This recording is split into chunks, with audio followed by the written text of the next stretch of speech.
Hi, y'all.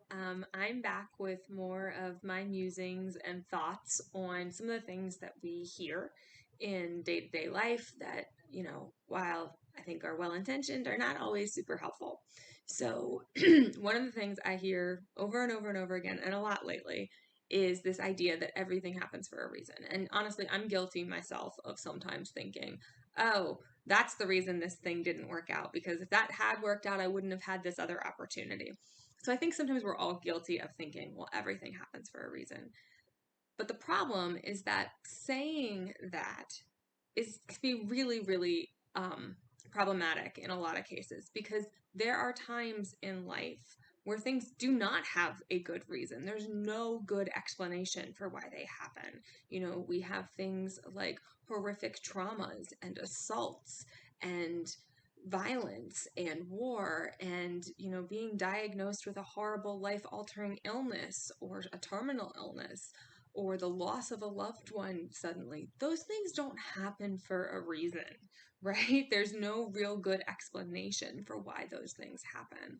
And so sometimes I think when we say to somebody everything happens for a reason, they really feel misunderstood, and it can be incredibly invalidating for people, because you're either saying, oh, this thing happened to you because you deserved for it to happen to you, which I don't actually think is what most people are saying, but that's the message that some people received, is that they deserve to have this horrible punishment. Or we're saying, oh, don't worry, something better is going to come along. And so what I really think people are trying to say in that latter case is, we're trying to make people feel better.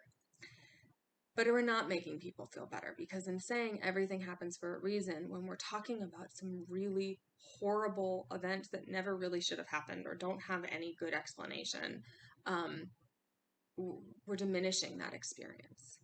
Now, what I do think is true is that it is entirely possible to have personal growth and resilience after experiencing something horrible and life altering.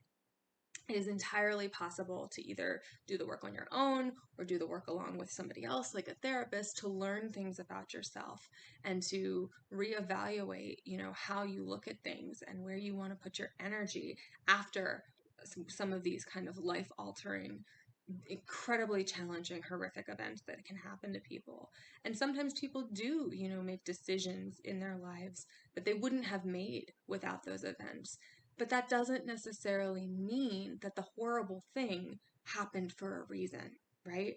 Personal growth, or sometimes called post-traumatic growth, which describes that resilience, which describes some of the changes that we can go through to come out the other side, or to work through these experiences and ultimately come out a different version of yourself, that's not necessarily for the worst.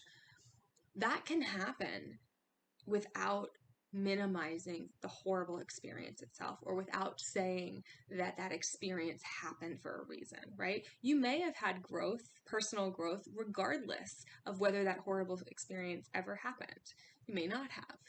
But either way, it is possible to grow as an individual and to come out the other side of a hard experience without saying that you needed to experience that horrible thing in the first place, because you didn't. Nobody needs to experience these horrible things. So I think the idea of being able to have a challenging experience and being able for some people to grow and come out the other side, both things can be true, but they can also be independent of one another, right? You can still be resilient and have that personal growth, and many people do, but that doesn't necessarily change the fact that something really challenging happened before that growth.